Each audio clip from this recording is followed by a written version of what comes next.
Okay. Excited to talk about the secrets of how to get into Cal and LA. Welcome back, Julian. How are you? Good. How are you doing?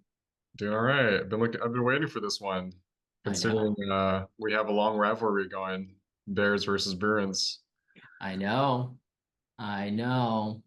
Today it's finally come. We're not fighting anymore. We're just trying to teach people how to get into both of our schools.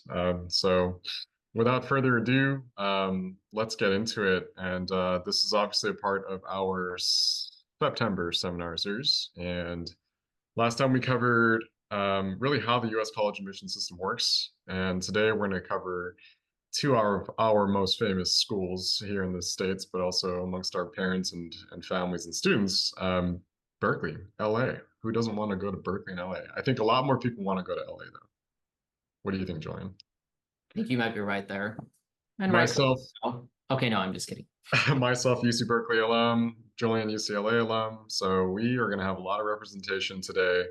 And we're going to talk about the nitty-gritties, right? We're not going to waste too much time on what everyone already knows. But we're going to really talk about how to really execute as a student, as a parent of a student who's interested in, potentially having their student go to one of these schools. So let's get into it. The first thing we're going to cover is really kind of what they both want. The next thing that we're going to cover is what they each want. And then we're going to look at specific profiles as case studies so that everyone has a good example of, well, what these schools actually look for beyond the cookie cutters. So yeah, next, let's do this thing. So next slide. Yeah, what do they both want? I'm going to let Julian take a lead on at least reading out some of the numbers because I think the numbers look really similar. And I think it's no surprise that both of these schools want solid numbers, right? So let's at least cover those numbers quickly and we'll move on to the qualitative factors after that. But Julian, why don't you go and take the UCLA numbers for a second? Absolutely. Hello, everybody. So, UCLA, look at all of those applicants 145,910. And look, 12,737 admits. That is not a lot. So, you have an acceptance rate of 9%, definitely one of the lowest of the UCs. Very, very competitive. And GPA, we see a very high GPA weighted and unweighted. So unweighted 3.95. That is, if anybody is not exactly sure between the difference or the difference between the two, unweighted is no honors for AP courses. So no honors for AP credit. Weighted is including all of those APs and honors. Unweighted 3.95 to a 4.0. So pretty much you almost have to have a pretty pristine transcript. Weighted 4.3, 4.4. That means that students have taken a decent amount of AP and honors. It doesn't mean you need to take an entire roster of APs, but ideally they want to see that you've done well, that you've tried, and that you've put your best effort forward. So 9%, it's pretty low. Go ahead and do the next slide. And then you have UC Berkeley. Yeah, I'll take lead here. Really quick, I do think that UCLA is not just the most applied to UC, it's actually the most applied to university in the United States, I believe, Mhm. by the numbers, and that's only increasing. And some funny numbers that I just recall, I think it was 0.8% acceptance rate for their nursing program and something like a 4% for their engineering program. So it does differ by major. But we're looking at the general acceptance rate now. Berkeley, similar story, right? Obviously, slightly fewer applicants, but very similar acceptance rate. You're talking about 10%. So go back, just stay on that one slide. Uh, yeah, I mean, in terms of just, what they're looking for is not perfection, but it's near, right? And I think the key number here to pay attention to is in line with what we talked about in our last webinar, which is about, what do US college admissions system, what does the system look for? I mean, we're talking about tier one, sub-tier zero schools here, right? So they don't need a compromise on lower grades. They have too many applicants already and too many applicants with really, really stellar grades. But I hope that 3.89, on the lower 25th percentile really kind of demonstrates that you don't have to be perfect. And there are students underneath that have lower than a 3.89, possibly, right, that also managed to get into Berkeley. But if you're a student or you are a student who goes to a relatively affluent suburbia, you're probably looking at, near perfect, transcript, right? We've seen though students that get in that don't have 4.0 from MSJs and IHSs of the world. And so it's definitely possible. It's just it's not likely. So really quick, just a reality check, right? We do have a lot of parents who, whose students, don't have these numbers and they somehow start thinking like, well, I can try to compensate, right, with ECs. Not usually the case. There's a reason why Berkeley and LA are so hard to get into. They need to make sure that students have the aptitude to graduate on time from their universities rather than, tread water for 3 or 4 years. And so they're not trying to be mean, but when they reject certain candidates, sometimes it does come down to, I think, the numbers, especially if the student just doesn't make the reader confident in their I guess you can say their ability to graduate on time. So yeah, that's that. Let's move on to some of the core quality attributes then. So next slide, please. So that's the numbers, right? We know these schools are hard to get into. We know they're looking for a really blemish-free transcript whenever possible, saving those blemishes ideally for the early in the high school career, ninth grade specifically. And I just wanted to, point back. You never get too much of the basics, core quality attributes that both look for, right? Where Bears and Bruins don't, they don't differ. Is they all look for level of learning, right? Major preparation. How is a student prepared for his or her major, their major? How else has a student explored, their curiosities, right, outside of class? What leadership examples, has a student exhibited, right? Has there been a genuine display of, trying to make their community a better place? Are they kind, right? Or are they self-serving, right? And we really get to see through that in the essays. Just because you have a bunch of hours doesn't mean you have concern for other people, right? A lot of people who try to accumulate as many hours as they can, they're really primarily concerned about themselves. So really, yeah, trying to find a genuine demonstrated concern for others is key for both Berkeley and LA admissions. I'd even argue slightly more important for LA, that genuine leadership and genuine concern for others. And I do think that, throwing it in here, I think they both expect some amount of originality, obviously, right? When you have 150,000 applicants and you only have, say, 6 or 7,000 seats, they are looking for people who are slightly different, right? So, and we'll cover that a little bit more, in later slides, but I touched on that in the last webinar. If you haven't found that, if you didn't get a chance to check that out, definitely we'll throw in the link so you can go refer to that. Where we talked a lot about the final kind of layer, if you will, on a candidate's profile that you can get that depth and that originality from. So yeah, I think that covers the quantity attributes and the basic core quality attributes. I think what we want to spend most of our time on today is what does each emphasize, right? And looking at some examples of how does a candidate even emphasize some of those things. And so Julie and I will kind of walk through, okay, well, what does a Bruin, right? What does it mean to be a Bruin, right? And what does UCLA typically bias themselves towards, right? Julian being a UCLA student, obviously I'll take care of what Berkeley admissions and Berkeley community generally biases towards as well. And they are different, I'd argue. And we've seen that play out over years and years and years, right? Over at least 12 years now of working with students that, have gone in both. And I guess last note there is it's not surprising, right? Students who feel like they are a Bruin go to UCLA, right? Unless their parents force them to stay at UC Berkeley, which is a real tragedy when it happens. But Julian, you want to talk about what UCLA emphasizes in terms of the quality attributes? Yeah, definitely. And I want to kind of start with being at UCLA, my right after high school, all the way through graduated, and being there was really special. And I think one of the main things that I really remember about UCLA is on campus, there's a specific walkway. It's called Bruin Walk. And on any given school day, it is crowded with students, clubs, organizations, leadership, people trying to get you involved, people selling food out there. It's just everybody wants to be part of something. They want you to be part of their club, their organization. It's all about coming together and working together and just enjoying and being in the moment. Now you can go ahead and go to the next slide.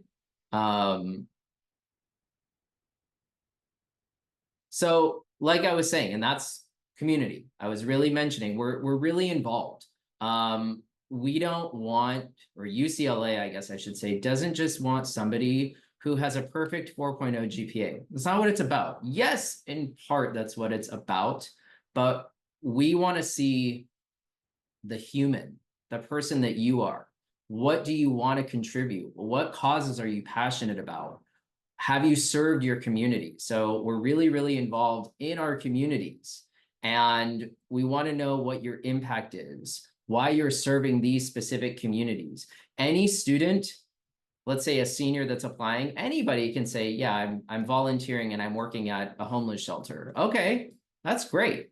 But I want to see the impact that you've made and why you're doing that. There has to be a reason why you're doing something.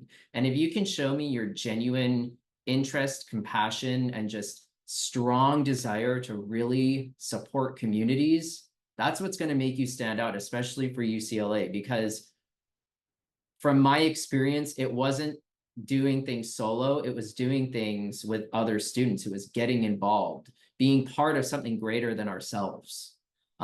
So when you're thinking about how am I going to get into a school like LA, you really have to put forth the effort in getting to know what you're passionate about as it pertains to community service, getting involved. You can go ahead to the next slide. So empathy. Bruins love learning different points of view. They also believe that everybody deserves a fair shot. So when UCLA is looking for applicants, they're not just looking for a one size fits all. They want everything. They want all different people from all over the world. They want different people that have had different life experiences, because there were students like me where I had a very difficult upbringing and I didn't have a perfect transcript. I didn't have a 4.0. I had a very good GPA and I took a lot of APs and honors. But one thing about me is I had a very challenging thing that I discussed in my application, but I didn't let my challenges stop me. And I think they saw something in me that I wasn't just going to give up. And that's really what they want to see: cross-cultural engagement, persistence. They want students who understand that, yes, there may be challenges in the world, things might happen, but I'm not going to let those challenges define me. And I think that it really depends on your upbringing, the areas that you live in, because not everybody is going to have a very difficult life challenge. But when challenges are presented to you, they want to see, well, how did you approach that challenge? What was it? And what did you learn from it? And that's kind of really one of the most important things is learning experiences. They want to see what you've learned from things that you've encountered. And then, oh, you can go back to that one actually. Yeah. So personal persistence, driven, creative change makers. Those are the perfect definitions of what, in my opinion, a Bruin embodies. Is we want others to grow. We want people to grow with us. I always felt a really special bond between other Bruins, between my friends. And it's because we all just had this common goal of wanting to be there and wanting to support and wanting to help others. And again, like there are so many students that think all it takes is a 4.0 GPA, but really it's not. It's showing them, demonstrating the person that you are on the inside. And of course, major is important. Like you don't want to be applying to nursing because the acceptance rate is 1%. Not even joking. The acceptance rate for nursing is 1%. But realistically, what they want to see is, how are you going to contribute to my university? How are you going to make my university better, different? What are you going to improve? What do you want to improve? I want to see what you are really passionate about fixing and changing. Change makers. That's so important. And it's kind of a lot of the times the final question that these tier 1, tier 0s are asking: what makes you different? Why? What? Because anybody has a story. Everybody has one story, and that's fantastic. But my question to you is, well, so what? What does that story mean? Why is that story important? How has that changed you? How has that encouraged you to do more? Because that's what they're looking for, is not just, okay, you did fantastic, but how are you going to add value to my university? Are you the right fit? Are you a change maker? Are you creative? Do you have unique ideas that not many other students have, or are maybe have, but struggle to, work towards those? I love that. Yeah, I just want to take a moment to, I think, operationalize some of these terms, right? Because I think anybody can say community, anybody can say empathy, and anyone can say persistence, right? But let's talk about maybe like some practical ways of improving these characteristics in the student, some of the potential roadblocks, right? And I'm going to freeze frame on, I think, what you just said, Julian, which is how will you ultimately make my community better, right? Just think about listening to that sentence ultimately is in itself, I think, a challenge, right? Most students and most families, when they approach their high school communities, they're not in the modality of giving or making it better. They're in a modality of taking, right? How do I get or outcompete the next peer? How do I get more service hours? How do I get an award, right? How do I become the president of this club, right? They're not thinking about improving a community. And I think I'm going to start right there with that ethos, right? And that going back to that first slide on community, right? UCLA and Bruin admissions is so good at, I think, vetting for that genuine sense of, do you have a sense of civic responsibility? So yeah, if you can go back just that couple slides, yeah, thanks. Um, it's how do I think the practical way of doing this for Bruin, if I'm not mistaken, is asking oneself first, right? Like, what parts of this community do I even care about in the first place? It could be any part of one's community. And that doesn't necessarily have to be limited to school, right? Many of us belong to sports organizations or teams, or some of us belong to ethnic communities. Some of us belong to interest groups, right? Whether it's, performing arts, dance, and, singing. But we all belong to communities, but very few of us, I think, are proactively, continuously and proactively trying to improve those communities, right? So I think that's a practical way forward is first identify what communities your student belongs to, and then try to figure out or ideate ways of improving those communities incrementally, right? Because I think if we genuinely care about those communities, then we would want to improve them, I think, right? But that mentality of, I think, constantly taking from these communities that we belong to, as opposed to giving, that is a core difference. And I think that's from my interactions with Bruins across my entire life, that is the difference. Like, and you mentioned that when we go, for instance, for a campus visit at LA, that's what you see. Everyone is trying to give to everyone else, right? Unless they're fighting for the class that they're limited seats for. But outside of that situation, I think that's a practical piece of advice. And then the other one, I think I just want to freeze from on empathy. So going down to the next slide, I don't think we, typically at least when we encounter, families and students, right, we tend to shelter our students, right? Kids tend to be sheltered, right? We think about empathy and the capacity to build empathy that relies on life experience and exposure to other people who have very different life experience from you, right? And so I think instead of, for instance, here's something that's operational, like instead of just doing a volunteer opportunity for the number of hours, right? Intersect that volunteer or the same volunteer opportunity or type of opportunity with a culture or an interaction with peoples that have a completely different world, right? And it's more challenging now, especially for instance, like I have an example, some of our students work with, instead of, helping kids, I say, hey, why don't we go help the kids who really need help, right?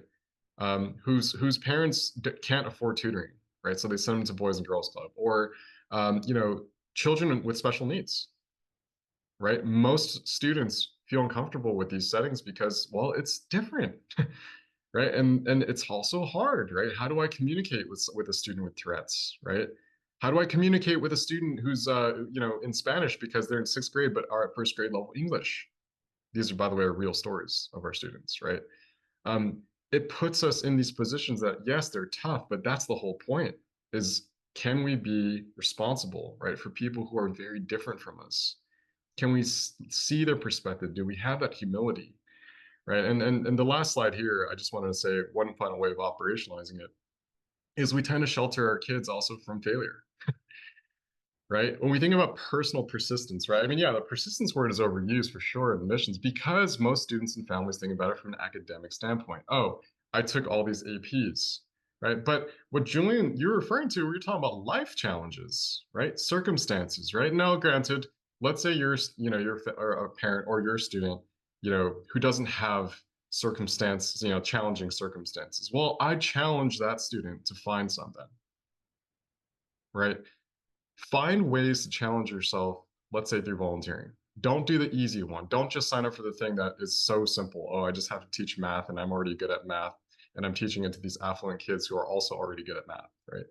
Right? Find ways to make it more challenging, right? Especially if it's important to you. And I think the last way to do this, by the way, is through, I would argue, again, going back to that community. In order to improve any community, I guarantee you're going to have to do something called challenge the status quo. And people don't like change, right? If when things are a certain way, generally people don't want that to change, right? It's predictable, right? So I think a very easy way of kind of developing persistence is when you're trying to, let's say, go out and try to improve any community you belong to. I guarantee you're going to run into some challenges there. Politics, logistical challenges, right? Whatever that might be. Joel, do you have any final thoughts on how to just like action some of these traits that the UCLA looks for? Yeah, I think you really hit the nail on the head. It's not saying so much of, oh, let me just do this volunteer opportunity where I can use what I know. Push yourself. Students should be pushing themselves to do more, to challenge themselves more, because we want to see how you've worked through those challenges and how those challenges have transformed your worldview, have transformed your understanding of the world, of the person that you need to be. Because when you are able to answer that I've learned so much, like this really made me realize X, this really made me see the world in a different light. And now I understand that that's kind of part of why I want to do what I want to do. That's going to make me or any reader say, wow, that actually, I need somebody like that on my campus, because every other person is just talking about computer science and wanting to, contribute to the field. Okay. But when you have somebody who maybe goes through some sort of challenge, be it personal, be it a volunteer instance that taught you something and changed the way that you think. And I think that for me is going to say, wow, that's going to add value to my university, and add value is really important. How are you going to add value to my university?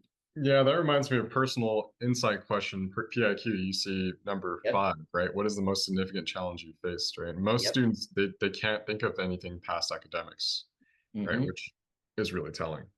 But yeah, to your point, I think students should be actively looking for advancing their interests. And that's not just academic, but that's intellectual outside of the scope of school. That's social, right? In terms of what issues do matter to them and what they can do about that.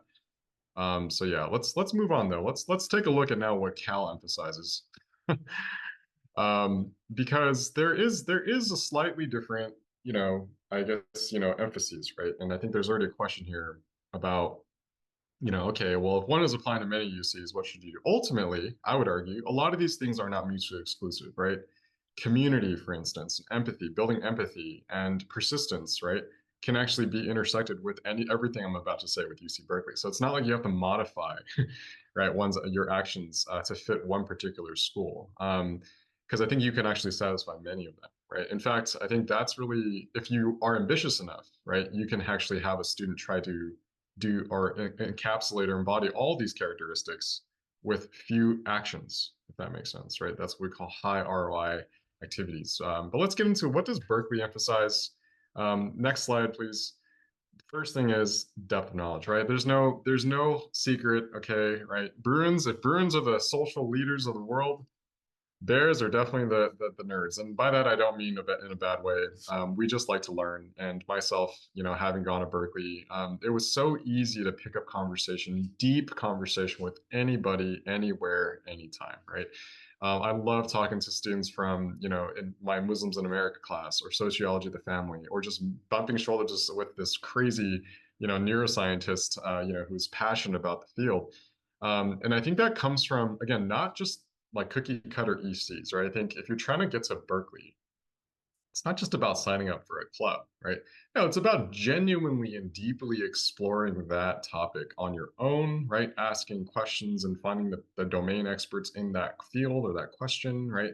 And having the courage to reach out to those people, right? Even if they're grown adults and researchers at, Northeastern or whoever, or maybe Berkeley, right? But genuinely exploring things, asking questions and finding answers, right? And that oftentimes that takes place outside the purview of a club, right? Outside the purview of a summer program, right? I think if you're trying to get to Berkeley, you want to basically, if in some ways, the operational way to do this is connect the dots. Let's say, okay, I go to UC Cosmos for astrology or something. I don't know, right? Or sorry, astrophysics, right? A lot of students stop there, right? Some of them might say, oh, maybe I should get a letter of recommendation for, no, that doesn't matter, right? But they stop there. They don't read about it in their own time, right?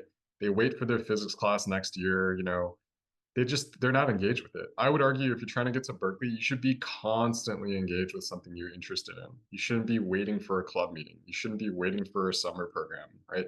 It's something you're constantly learning about. Again, this kind of goes back to that whole persistence, that personal persistence, right?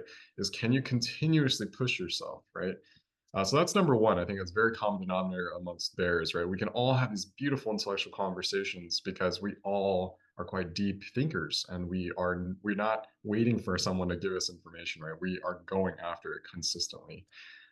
Next, right, next slide is specifically serving the underserved, right? There's so many students that, again, they're prioritizing hours, or they're prioritizing a title, or they're doing the volunteering related to their major because they heard from somewhere somehow that that's what looks good. And the reality is, generally speaking, not just for Berkeley, but generally speaking, I would argue serving the underserved in a capacity that has nothing to do with your major, right? But rather in a social issue that matters to you, right? That's what it means to be a bear. I think about the political history, right, and the advocacy, right, of Berkeley, right, and what's happened there over all these decades, right? They want to see that you've thought about this, and anyone who has any bit of logic will probably serve the people who need it most, right? So it's really interesting when we see students, who are driven to these kind of egoistic pursuits of serving themselves, right, and hence as a result counting their hours or trying to find the right titles. They're not really serving people who really need it. And so this is where again, you can kind of find a cross section here between what I would say leadership, demonstrate concern for others, right? Empathy, cross-cultural engagement, right? And persistence. Because what happens is what you end up finding is when you serve the underserved, there's a lot more challenges, right? Whether that's language barriers, whether that's resource constraints, right? So this is something that I think, is common amongst what we look for in Berkeley admissions for sure, right? Is are you not just serving, but are you serving the people who really need it? And next slide. And this was really a term that was thrown around in Berkeley admissions for a while, and now I think has now kind of permeated to other circles of admissions in the United States in tier 1, tier 0 situations. But innovative leadership, right? We don't want to just see leadership, right? Anybody can call themselves a president of a club or a founder of a nonprofit, but what have you done that's slightly different from the rest, right? And I think it really kind of boils down to, again, finding an issue that you care about, right? And then trying to create a solution that addresses that problem in a new way, right? And let me give you a bad example first, right? There's a lot of students who they're like, oh yeah, I started this nonprofit that does XYZ. And we look at that and we're just like, but yeah, so did those other 200 students. They started a nonprofit, call it something different, but they do the same thing. And then my next thought is just why didn't you just join an existing entity that's already international in scope that already does exactly what you started? Why did you have to start something of your own, right? It reeks of it reeks contrived, right? It doesn't smell good. It doesn't pass the sniff test. It just seems like this kid is college packing, right? Whereas, let me give you a good example, right? Someone might see a need in their community, and that need might be really close to their hearts. For instance, the student might have a nephew or a cousin who's, let's say neurodiverse, right? Um, what this person kind of sees is that maybe this person doesn't have the same opportunities as most other kids, right? So maybe just starting with that niece or nephew or cousin, right? They just start maybe teaching art to this this kid. Now, right, in whatever form, right? Painting, drawing, doesn't matter, right? Um, well, starts thinking, okay, wait, there's probably a bunch of other students or kids out there just like this, right? That don't have the traditional opportunities to just sign up for an art class, right? Because most classes probably wouldn't even take this type of student, right? And so creates kind of, okay, it's just kind of does a pulse check. Okay, who might be interested in something like this, right? Now, this was done a while ago by an actual student of ours, right, who was a pre-med candidate, by the way, interestingly enough. And so when we first encountered this student, I remember the mom asked us, but should my daughter do anything related to art anymore? I mean, shouldn't this person just do like, shouldn't she just do like all things bio related because they're going pre-med? And I immediately put my hand up, I'm like, no, like your daughter needs to continue doing that because I think there's something there. And it turned out it became this huge organization, right, that provided art classes for the neurodiverse, right? And in fact, it became so big that they ran out of it, they just have to keep hiring teachers because they don't have enough space for how much demand there is, right? And that was the first time, I had ever really heard about such an initiative, at least in the area. And I've read applications, across the board for many thousands of students over 12 years, and I hadn't really seen that before, right? So naturally, this student got into every UC, but ended up going to BSMD somewhere else, right? I mean, yeah, boohoo. But yeah, I mean, when you have the ability to pass on Berkeley and pass on UCLA, that means you did something really right, and likely quite innovative and genuine, not just something to look good for college. So in the interest of time, let's move into some actual profiles, let's look at what are some actual profiles of students who got in, right? And I think I'm going to share one. I'll share, I think I'm going to share the first one. I think Joanne, I think you have the second one. Yeah, I think that's what's going on here. So let's get into it. Candidate A, Berkeley admit, right? For starters, Berkeley admit, Irvington, pre-med, biotech looks real familiar. I'm sure to a lot of parents out there, and students out there if you're here. Highly motivated student. We started working with this candidate in ninth grade. You know, very strong academically and had pretty decent, exposure in terms of level of learning. But the leadership, right? There was not really any depth in terms of leadership yet, and the originality. There was kind of a struggle and question mark of, okay, you know, what do I do now, right? I have a 4.0, right? And I'm involved in all these clubs. I have some leadership positions, but how do I go further, right? So let's look into it. Let's look at the profile, right? That ultimately ended up happening. So next slide, please. Um, cool. So the first question I remember that came up was, okay, I have all this stuff that I'm interested in. Should I continue doing all this stuff, right? And obviously some of it was like, okay, that's extraneous. You don't need to do that. That actually doesn't matter for college, right? But one of them we was like, okay, you got to hold that. The art thing, that's definitely got to hold that.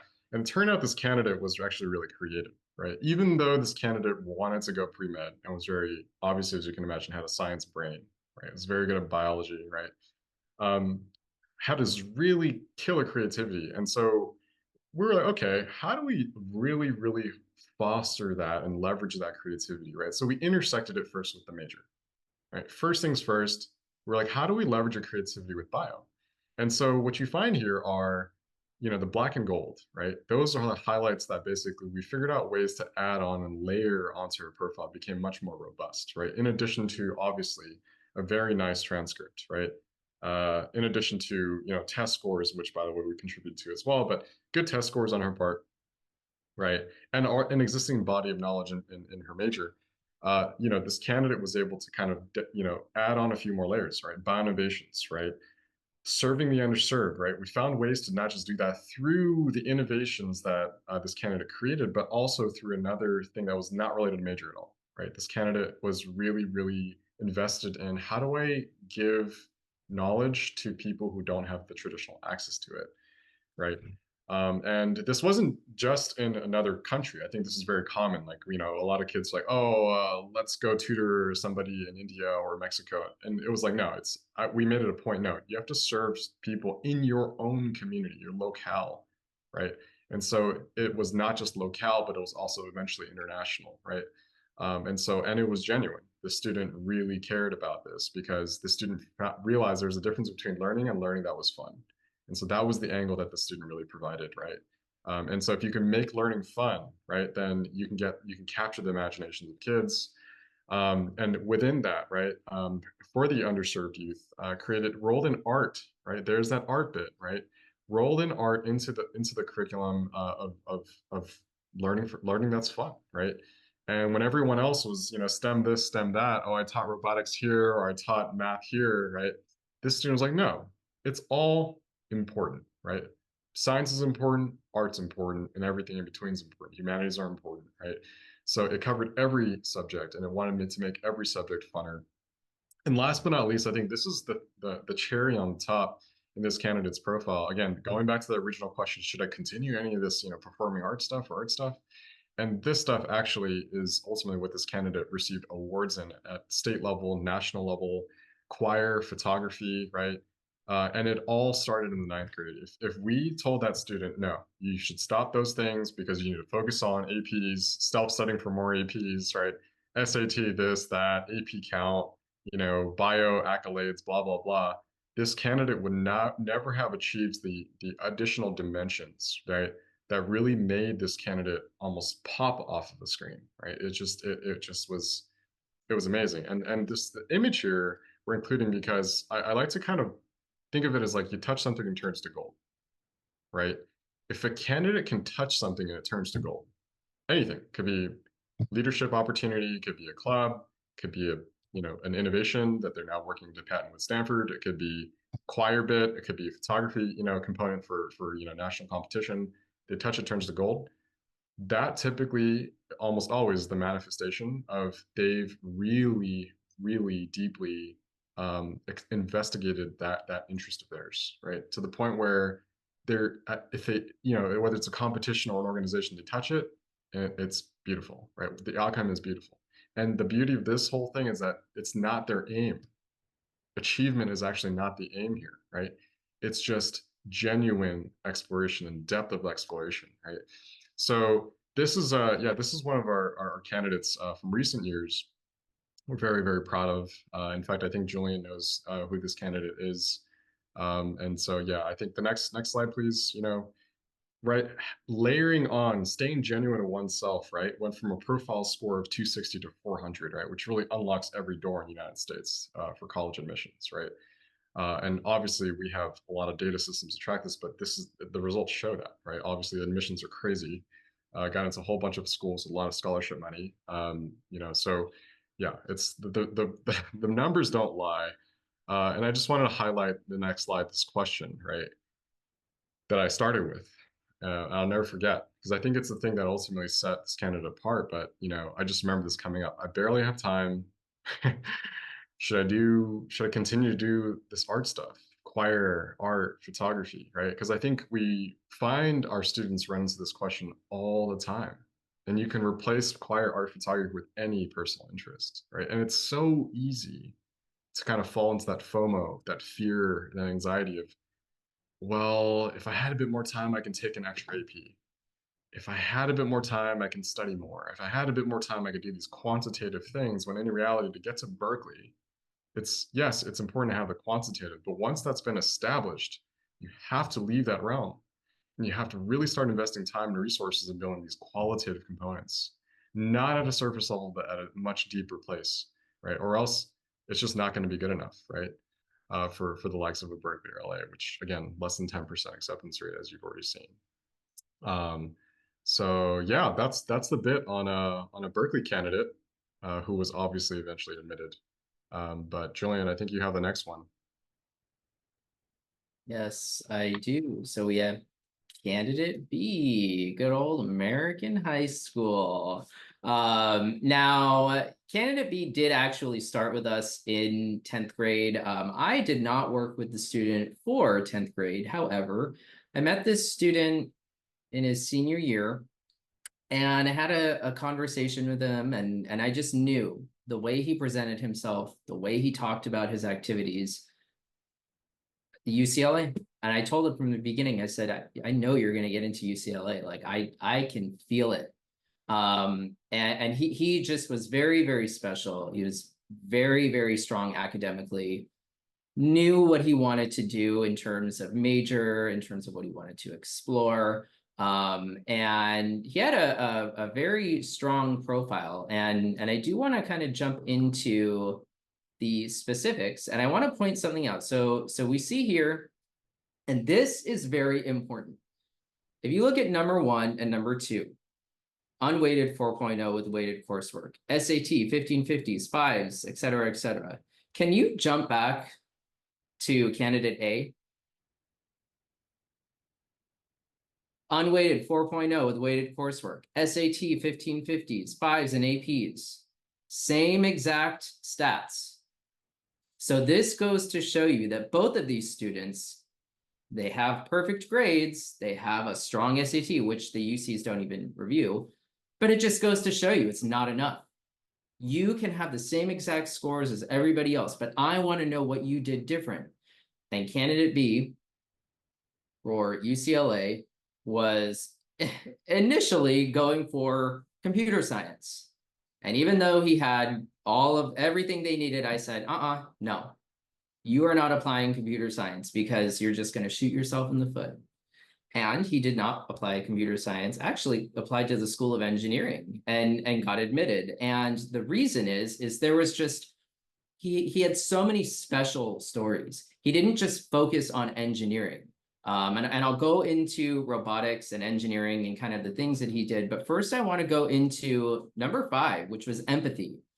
He did speech and debate. He was a debate coach, did it for many, many, many years. And what he did is he saw a problem. He saw something happening on his team and did something that was very challenging to help that student. And that inspired him to do more and create a specific organization that worked with students who were having similar challenges. So from the get-go, we saw leadership, we saw empathy, we saw doing something to improve your community, seeing an issue and saying, that's not okay.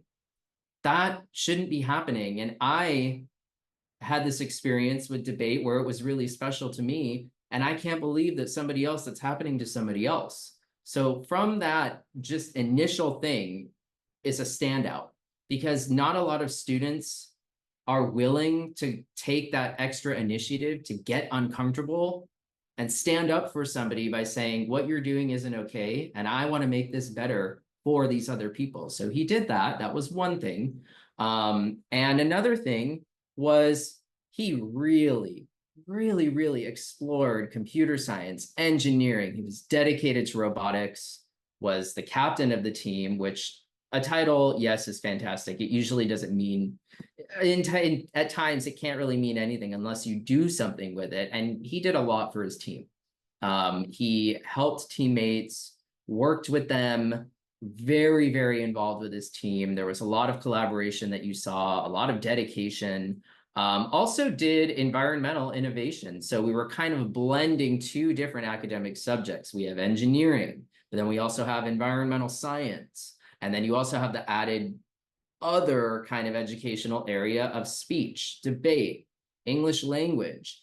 So he really was hitting a lot of different areas that made him stand out, that made him unique. And we made sure to cater each essay to pulling out these specific qualities that defined who he was. One of those being an empathetic leader, another one being an innovator, a change maker, seeing a problem on his school campus and saying, there's something that can be done, and I can do something with engineering and environmental innovation to fix that. And he did. And it was really unique and it was very special. And I think the readers saw that he wasn't just a 4.0 student. He did more. He cared, really cared about his community. He wanted things to be better. He wanted a better world. I'm sad to say that he actually did not end up accepting UCLA's offer. He ended up choosing Georgia Tech, which I was very proud of, but it goes to show that, yes, you can have all You can have solid grades. You can have all of the APs in the world. You can have 5s on every single exam, but it doesn't mean that I'm going to admit you to my university. And I will tell you, as a reader for one of the UCs, not UCLA, but for one of the other UCs, I have seen candidates, I have read candidates who had 4.0s, who had solid tons of APs, had 5s on exams. But then I looked at their activities and their essays, and there was nothing. And I said, no, because it's not just about having a pristine transcript. It's about wanting to contribute to your community, doing more, saying and seeing these issues and saying, I'm going to be a change maker. There's that word, change maker, and make things better for people. Yeah, that's great. I love that point on, 4.0. I think there just tends to be this bias, right? That somehow, right, if my kid has a 4.0 and perfect, 5s on APs and a high SAT score, like it's got to be worth more. And it's not. And that's really why we're highlighting in black and gold here, right? Like the things that we believe actually got the student into over the line, right? Into a place like UCLA, into a place like UC Berkeley. And I just wanted to say one last thing, right? It's not about doing more. It's actually about doing the few right things, right? It's not like there's 14 points here, right? If you just read this, there's really only a few. In fact, some of these actually, they are the same thing, right? So like basically it's you don't have to do a bunch of different things. It's just you have to do some things very deeply, right? And the only way to do that is if you identify what do you care about deeply, intellectually, but also I think, from a civic standpoint, socially, right? So that's beautiful. Next slide, really quick, we'll just fly through this next one, right? Again, came in with a decent profile, 320, which is good enough for like a UC Davis, generally speaking, right? Ended up with a 362, and that's the difference, right? That is literally the difference. I mean, that 40-ish point difference is getting into Davis and getting into Berkeley. Like, that's what we've seen, at least, right? Next slide, please. Right. And this question was asked early on too, 10th grade. Should my volunteering be related to my major? And related to that is, should I continue to do speech and debate? And the answer was a really interesting answer is, well, you don't have to continue to be on the speech and debate team, but maybe you can volunteer in a way that allows you to utilize that experience and knowledge. Right. So the answer, by the way, is no. Not usually, right? It can be, but ideally you decouple from your major and you actually try to solve a social problem, right? That isn't necessarily related to your major, right? Um, great. Yeah. Next slide. And just want to go through some key takeaways, right? Just kind of wrapping up today. What are Berkeley and LA ultimately both looking for, right? Obviously, right? We're not going to beat around the bush here. They're looking for academic excellence, obviously. Right? The unweighted GPA being the key number there, right? We always recommend, always emphasize this because we find that students and parents drive their kids mad by taking too many APs and then emphasizing on top of that, then you have to self-study for more. That's not what Berkeley and LA are looking for, right? We just want to see that you challenge yourself adequately and thrived, right? Ideally as close to a 4.0 unweighted as possible, right? And obviously any other exam data that's relevant, right? Especially towards your major can help.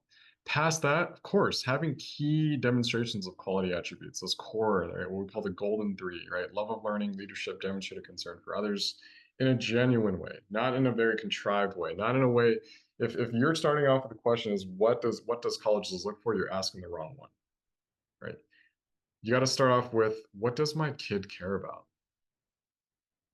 What are they curious about? What are the issues in the world that they are most interested in solving and addressing? That's what you need to start by asking, because that mentality is the Bruin mindset. That is the bear mindset. And lastly, and this is the hardest thing to get, right? But you get it as a result of asking those questions, which is that depth and originality, right? That community impacts, that innovative leadership, right? By the time you get here, these are just purely manifestations of a student's pure natural interests, right? Then they're not contrived at all, right? And so, yeah, just a quick, next slide, just a quick, tip. If you are curious, right? Like, okay, I have a student who's, let's say, ninth grade or 10th grade or wherever, 11th, 12th, right?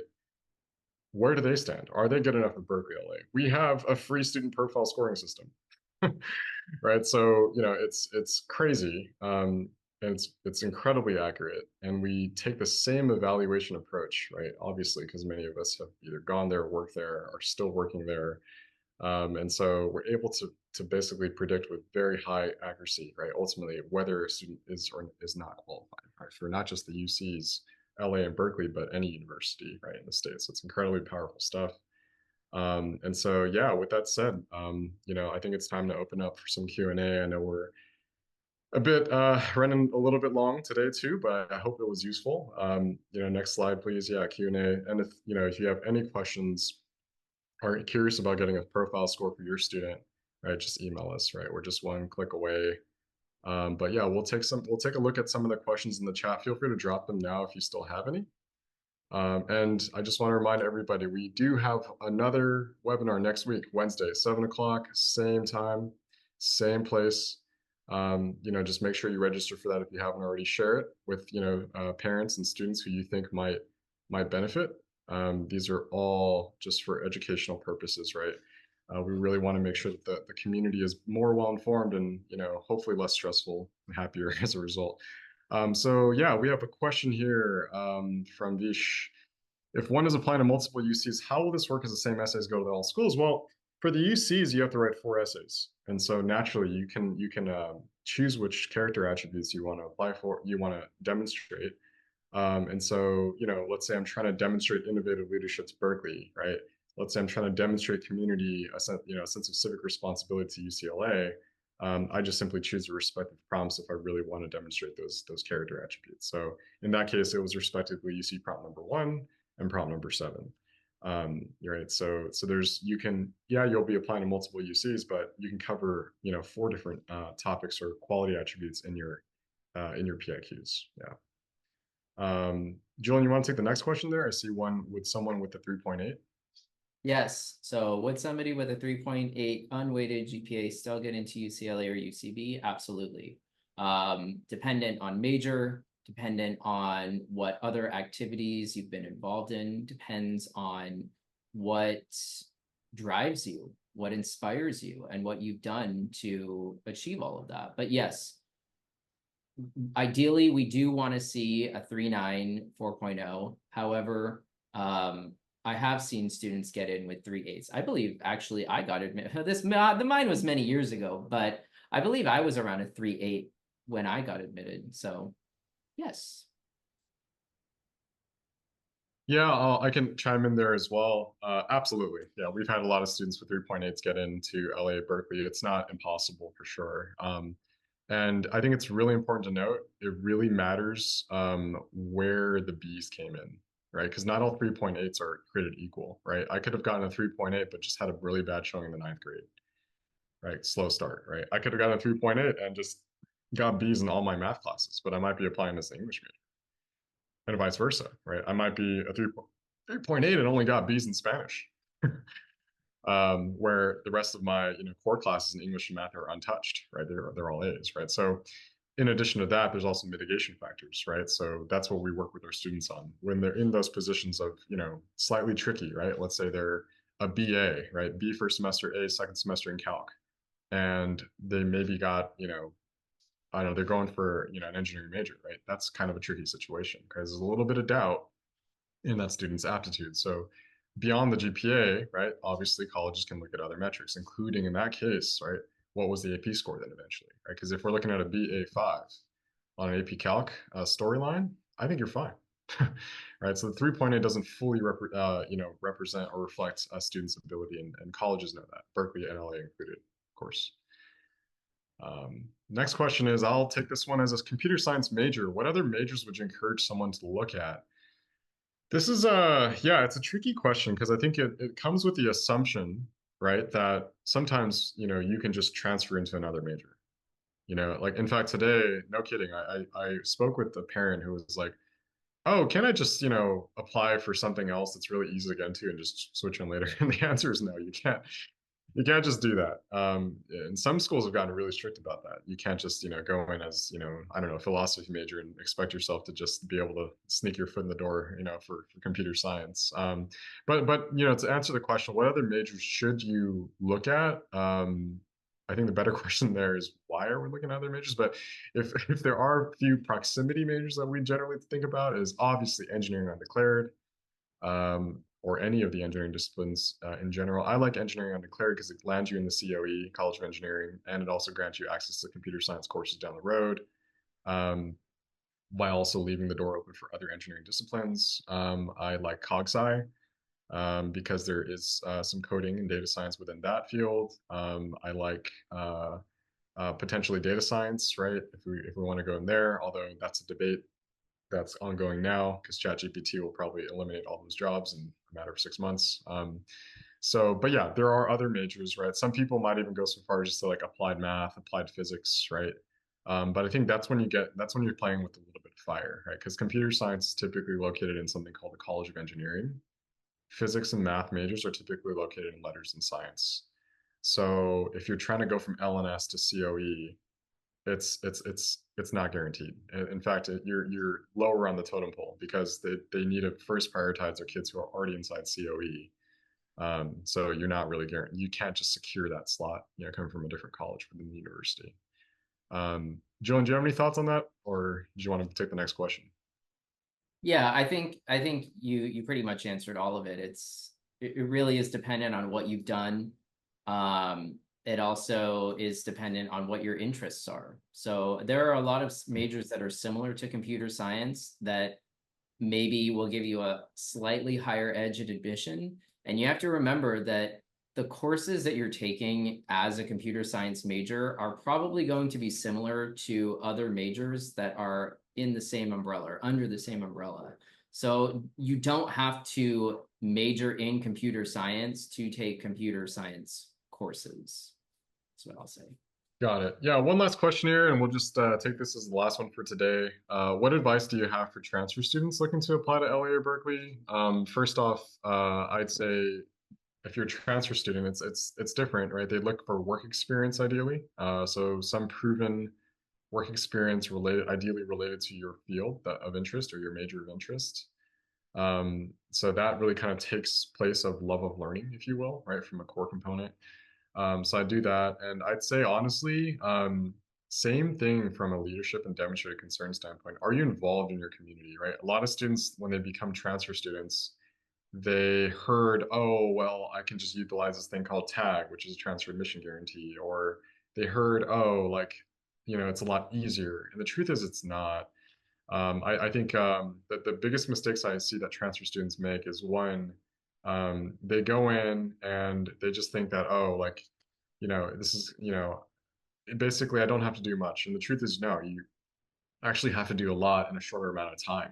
Think about it, right? Because if I'm trying to apply to Berkeley or LA to enter in as a third year, I have to apply after 1 year as a transfer student, just 1 year. So that's only 2 semesters, really, right? And so it's not a lot of time. So you have to have a plan that not just covers your requisites, right, for transfer and your major, but also like, okay, how are you still demonstrating community involvement, right, leadership? How are you getting your work experience, right, in 1 year? For an entry level candidate or entry level job applicant today's, especially if you're in the Silicon Valley, that's not easy to secure. So I think it's not purely academic. And by the way, right, for majors like computer science or engineering, that's not taggable anymore either.